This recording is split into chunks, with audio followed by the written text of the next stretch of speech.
YouTube, what's going on? Kyle again from ePoolSupply. Today we are back for some quick fix videos on Hayward's AquaNaut 200. This will work for both the 200 and the 250, so stay tuned, we're going to dive right in.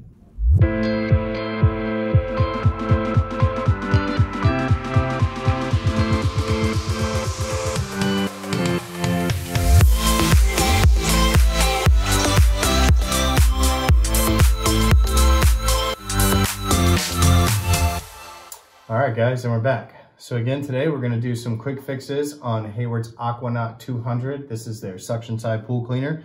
You may be looking at the cleaner in front of me and be like, Kyle, what are you going to possibly be quick fixing on nothing? It's just a blank canvas going on. But for today's video we want to actually show you guys how to remove these two other spindle gears on the side of the turbine. So your main turbine would have been right here in the middle. We're going to show you guys how to remove these last two gears and get them out. Those are one big driving force of the cleaner.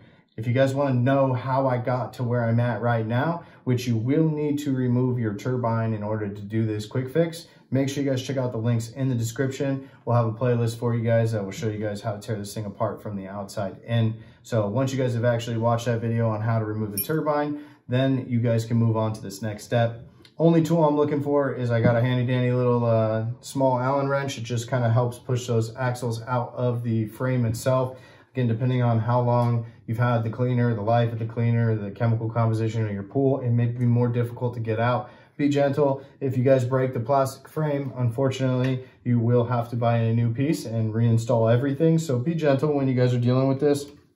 In this case, one really cool thing I like about this is one of these gears is once you've removed the shaft retainer clip, it doesn't really have much friction keeping it in. So I'm going to go ahead and gently lift it up on one side. Again, this is going to be the right side of the cleaner. Hayward will lay it out nice and pretty with an R for you. So I just lifted it up. The axle came right out. Again, here's one of the gears. It slides down. As you can tell, I didn't get quite that lucky on the other gear, so that's where the handy dandy Allen wrench is going to come into play. Again, another reason why you have to have the turbine gone is in order to push this axle out, you have to come in from this center orifice where that turbine sits. So if that turbine is in here, you're not going to have enough room in order to get the Allen wrench in there to help kind of push the axle out like I just did. So I'm going to go ahead and push it out. I should be able to kind of wiggle it now and get the actual piece through.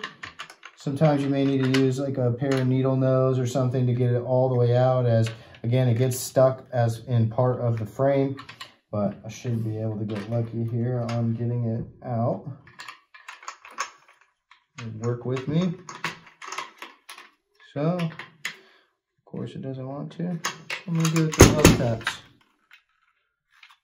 Sometimes it may help if you can kind of guide it back. Try it again and maybe get it a little bit of a harder push, so then that way it'll go all the way through. Again, doesn't want to come all the way out. This is the battle that you have with these parts, unfortunately, is you're just gonna kind of keep trying until you get it like I just did. So again, once the gear's out, it's a little simple for you guys to actually be able to then insert this and try to fight getting the axle out. Most of the time, I wouldn't suggest having to take it out if you don't need to. If there's enough room for you to slide the new gear in, then you can come in from the opposite side and be able to push that axle back over so that it grabs that gear easily. In this case, I just wanted to make sure I pushed it over far enough that I could get the gear out. So really, really simple quick fix to go ahead and remove these other two gears. Again, we'll have a link in the description for you guys to take you to the website. That'll give you all of the actual full names of all these gears. I like to call them some kind of a spindle gear on the side here. Those play with the right drive kit, so they all work together as the turbine turns. So again, check out the links in the description. They'll take you there. We've got a full part breakdown for you guys. But please make sure you guys smash that like button. Be sure to subscribe. We're going to have some more videos coming your way. But until then, I'm Kyle from ePoolSupply, and we'll see you next time.